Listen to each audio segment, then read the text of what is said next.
That doesn't mean that you're going to be able to go there and be taken care of. What it means is that these areas will not have that great destruction, but it still will be in chaos.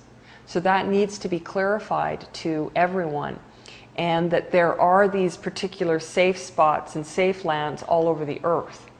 Now, the indigenous people all over the earth have known these things for thousands of years, and they are the ones that have all of this knowledge as to where all of these particular areas are.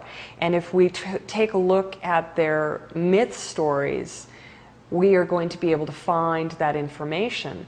And at the same time, this has been guarded by them for thousands of years, so that if we needed the information, it would be made public for everyone.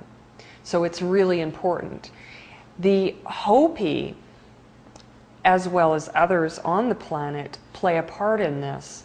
Now, there needs to be some very clear understanding here about what I'm going to say, because I do have friends that are in Hopi, and I have talked to people there, but by no means at all am I a spokesperson for them, or do I speak on their behalf whatsoever.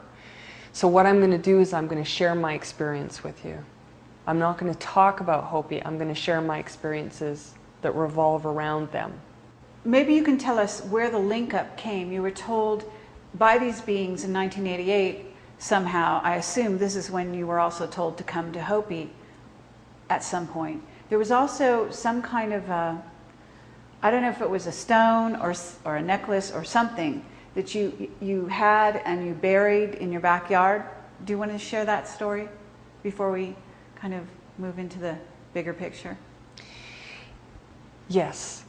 The relationship between these beings and the Hopi, for example, again, this is only from my experiences, and it's fascinating.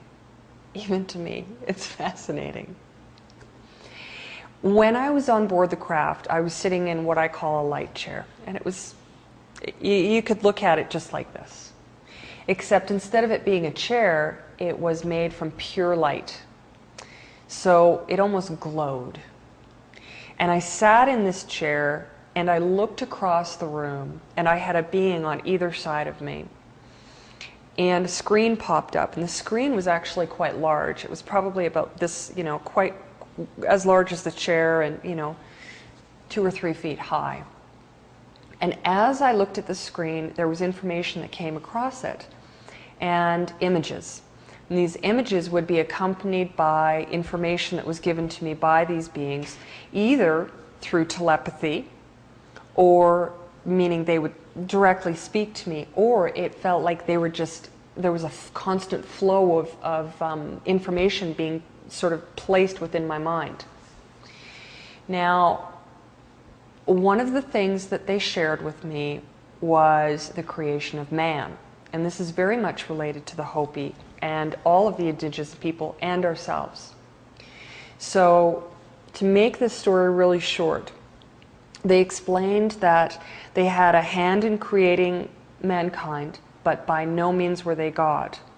That they were the helpers of this earth to ensure that that they were overseers, so that they would be here to watch over the earth, to help man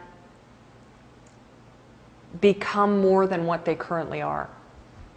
So in the beginning, life was created, but nothing came of it. So it's like saying that they threw the seeds of life across the land just to see what would come up. And the idea was that that a vessel would be made so that the sparks of life, us, could then enter and experience life in this world. But nothing ever came of it. In the second world, they gave this life more form, but still thought that it would evolve into something more. And again, nothing of any real value was produced. In the third world that they created, and again, these are the things that were shown and told to me. And in the third world, they said that the form, meaning our bodies, were created, and then our souls would come into the bodies, and when they did, we had all of this knowledge, we had all of this ability to communicate with one another, we had telepathy, we had an understanding far beyond what we currently do right now. But it was like giving children matches to play with without allowing them to evolve more along the lines of emotionally, and to being able to handle all of this knowledge. So they kind of went crazy. They played around too much. They were becoming destructive. And the things that they did were very dark and evil at that point. So again, the world was sort of cleaned out, cleaned off, and again, these new vessels were created, meaning the vessels that we have now. So there's been a slow evolution of, quote, mankind over time. As this took place, one of the things that happened was, in this third world, I was shown an image of these people, and it was sort of like looking from above. And I looked down into this room, and I saw these people. And these people, I was told, were living the life that was intended, which was the spiritual life. And so, because they had this great knowledge, and because they had a true understanding of why they were here, and the bodies that they had seemed to be doing very well, they were spared and taken from the third world and brought into this, the fourth world. Now, one of the things that happened in this vision is I was told that one day I would find these people and I would know what to do. So when I went into the Four Corners area for the very first time in 2003, I knew I had to go through Hopi, but I really didn't know why. The only thing I knew was that there was a reason for this, and it was a very big reason, and it was very, very important. So when I did go through Hopi, I had what I would call a psychic flash, where I saw some of these Hopi people, and they changed right in front of my eyes. And it was in this flash that I had all of the visions that were given to me on board the craft, as well as what they wanted me to do, as well as what was happening on the earth, where we came from, where we're going. It was just mind-blowing. It was so much. But most important, I realized that these were the people that they wanted me to find. I realized that the Hopi were these individuals that were taken, individuals meaning people that were taken from the third world into the fourth world, and that they had a great purpose at this time. So it was no surprise to me that I came across them at all. And their role on the planet is very important for the future of everyone. It is my hope, and I hope with my heart, that all of us, meaning the Hopi, the indigenous from all around the world, and everyone else that has an understanding and a caring and a passion and a desire to help this planet, will truly come together and be able to save us from this destructive path that I was shown. You came to Hopi, though, and it was an interesting sort of series of events that put you there, and then also, and I don't know, this may encompass beyond 2003, but your experience of meeting, and I don't know his name, he's a Hopi elder, I believe, and you ended up staying at his house. Do you want to tell a little of that story? Because it's really compelling in the sense that here you are, a complete stranger, a white woman, walking into this tribal setting, and in some strange way, they seem to have accepted you and welcomed you in. In 2004, I took a trip again by myself. And during this particular journey, I knew before I even went there what was going to happen. And I was very nervous. on the first trip, I bought a ring at a little store and in Hopi. And I went back there in 2004 and talked to the woman that sold me the ring. And I was trying to tell her some of these things that had happened to me. And the way that I talked about it was, I kept telling her, oh, I had these visions or I had these dreams, and this is how I came to all this information. And she was really taken aback by the things that I was saying. And she said to me, I think you should speak to one of our elders. So she hummed and hawed about who she should send me to. And then she told me, go to this mesa, this is where this person is, this is their name. And I was thinking, oh wow, you know, this is it. I knew this was going to happen. So I go up onto the mesa and I find this man, and he was not very impressed that I was at his door initially. And he was kind of humming and hawing, like, what are you doing here? You know, I can't help you. And I said, no, I'm only here to share this with you. That's it. So I, again, started this amazing story about how I had these visions and dreams about certain things, and how I found them to be completely related to Hopi prophecies, and that they weren't just related, they were almost identical in their nature. And the story of their creation story, again, exactly the same as what these tall blonde entities and beings had told me. So I was telling him all of this, and then finally he looked at me and he said, wait a minute, are you talking about, kind of leaned across the table and he said, are you talking about aliens? And I thought, oh, it was such a relief. It was such a relief in that moment, because I had to wait for him to bring it up. And I said, yes. And he said, okay, now talk to me. Now tell me the story. So I continued talking to him, and he appeared to understand and know what it was that I was talking to him about. And at that point, you know, after I'd been speaking to him for hours, he looked at me and he said, why are you here? And I said, I'm here to share with you. And he said, no, why are you here? I don't understand. And he was just kind of shaky about it. And I said, well, I'm only here to share this story with you. And he said, you know, I have had people come from all over the world. He has himself, as well as Hopis. They have people come from all over the world. And he said, they come with similar stories, but not like this. He said, all of them come here and they ask me questions, and you haven't asked me a single question. Why? And I said, what could I possibly ask you that I don't already have the answer to? So that made him even more nervous. And it's not because I believe that I have all of the answers.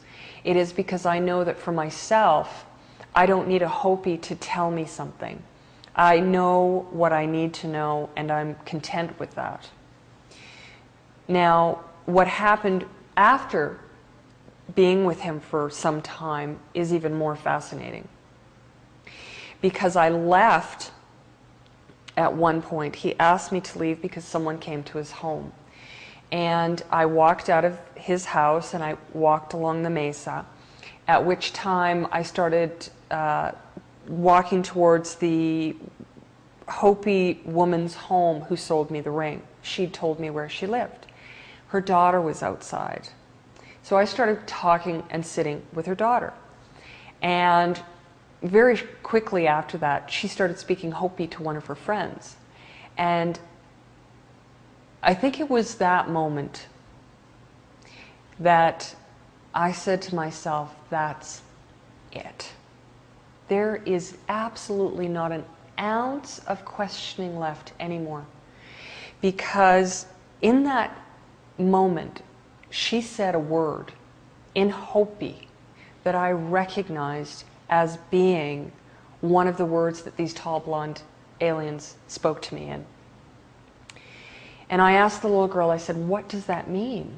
And she said, it's thank you, saying thank you to a woman in Hopi. And I said, wow, that's amazing. So the two of us were walking around for a little while, and I went in to get a pop from this little place, something to drink. And when I was in this area, I all of a sudden heard in my head, what are you doing here? Very clearly, as if someone was standing right beside me. And when I looked to my right, at this long counter, there standing at the counter was one of these beings. Blonde hair, blue eyes. They were probably about, I don't know, 6'4", built as if they were, you know, been working out for their entire lives, just really, really strong looking. And he stared at me and said, what are you doing here? And I again said, well, I'm coming home. What are you doing here? You know, why are you asking me, type of thing. And there was no conversation with him, but I knew who he was completely. And I wanted to walk up to him and say, oh, what are you doing here? Let's sit down and talk. But again, I just kept walking with this little girl thinking, no, it's not the right time. So I was walking out of this area, and I said to the little girl, did you see that man in there? Yeah. I said, did you recognize him? She said, no, I've never seen him before. And I said, okay. So I thought, wow, that is so strange. There's something about that I'd like to share that's not in the book, which is fascinating, that has to do with this. But to continue, I went back to this elder's home, and when I did, I said to him, this is what happened when I was with the little girl. I heard this word being said as one of these words that these beings spoke to me in. So there I was sitting at this elder's table, and out of my back pocket I pulled out a piece of paper and I opened it up and I said, this is the language that they spoke to me in. And I pushed the piece of paper over to him. So he tried to, I said, they're all phonetically written, because I didn't know how to write this. And he said, well, why don't you just tell me what the words are? So I read them out, and as I did, at least 6 of the words on the piece of paper were Hopi. One for sure, I know for sure, is Navajo. And he told me that other words that were on this piece of paper that he thought were Navajo words. So these beings in 1988, when I'd never had any exposure to Hopis or Navajos in any way, shape, or form, as a 22-year-old young girl living a very normal life, these beings spoke to me in a language that I knew for 20 years at this point today.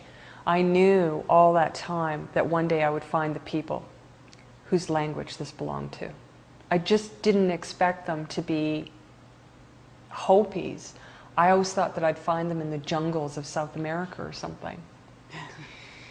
So this being that I saw on the mesa, what happened after that trip in 2004 when I returned home was I went for dinner with a friend of mine, and I was telling him all about my journey and that type of thing. We took a drive in his car.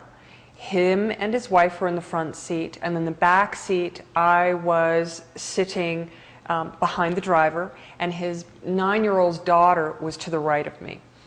So as we're driving down a very busy street in Vancouver, very busy street, one of the major streets, a Jeep rolls up beside the car. And as it does, I looked, and there, sitting in the car, was this blonde being, blonde-haired, blue-eyed being, that was sitting and completely head-cocked to the one side and looking at me directly without looking at the road at all. Didn't look at the road at all. Just sat there and with his head just stared at me. And I thought, no way. That's all I could think. But here's the great thing. The little girl said, oh my God, look at that man. He looks so weird. he doesn't even look human. And so everyone in the car just sat back and thought, was quickly trying to, get a glimpse of this man. And so then again, there I was having confirmation by another individual of all of these things. And during a 2-week period after I returned from that trip, I had 3 encounters like that. One in a store, one on the public transit bus, and then the one on in the car with my friends. Very strange, very, very strange. Even to me, it's fascinating. Okay. Maybe we could just kind of move ahead now to a little more current and what you've been hearing, and maybe share a little bit about the fact that how you began to come forward, and especially how you got to write your book. Because I have to say that, I came across you via, I think I heard you on a radio show briefly, and then I saw your site, I saw your face, and I knew instantly that we should talk. Mm-hmm. And it was a drawing of your face, it wasn't actually you. Mm. But I just had a connection, and I just knew. But the book, then I got the book, and that just confirmed what I thought. So can you tell me about the writing of the book? Big question, very important question, and especially relevant for today. The whole purpose behind writing this book was, first of all, it was a request made by them. So in 1988, when I was on board that craft, I was actually asked by them to do this. They asked me to come forward and share this story, to tell people who they were and where they were from, so that if and when the time came, that if they had to make their presence known on a global scale, that we would not be afraid. So this was very important to them. This was the whole purpose for them sharing the knowledge that they did with me and helping me to try to understand the earth, to understand ourselves, and to understand them. The reason that it was written at this time was, I have to give you a bit of a timeline. In 1988, I had what I call my awakening encounter. And that is the point where everything sort of stems from. I always revert back to 1988 when I'm describing to people what has happened. So I'm told in 1988 all of these things and asked to share them. So I started doing some of these things that they'd asked of me. And then all of a sudden they said, no, no, no, stop, stop, stop, stop. Quiet, quiet, quiet. No more talking. And I knew that eventually one day I would be told when the right time was to come forward and start sharing this. So the very beginning of 2003, I was sort of woke up one morning and said, okay, it's time to go to the Four Corners area. With whatever that meant, I was not sure. But it was time for me to, what I would say, for lack of a better term, to start my work. So that happened in 2003. And after that, of course, encounter with the Hopi elder, and as well as a number of other things that happened prior to that in the Four Corners area that were related to 1988, I said, okay, I must start writing. So the process began. Then in 2007, near the beginning of the year, I had quite a few messages given to me in many different forms. They came to me in dreams, they came to me, in my head saying, you need to finish the book, you need to finish the book, you need to finish the book. And they told me that it was very important that I have it done by November. And I really didn't know why. But they said November 2007, I had to have the book done by, because there was a timeline of what was going to be taking place on the planet. So I pushed and pushed and pushed myself in many ways to be able to have this task completed, which, but just under the wire, I had done. So the book was done, I finished writing it, and then I was told to begin sharing the story with whomever would listen. Now, I was told in 1988 that I was to find the others like myself, and that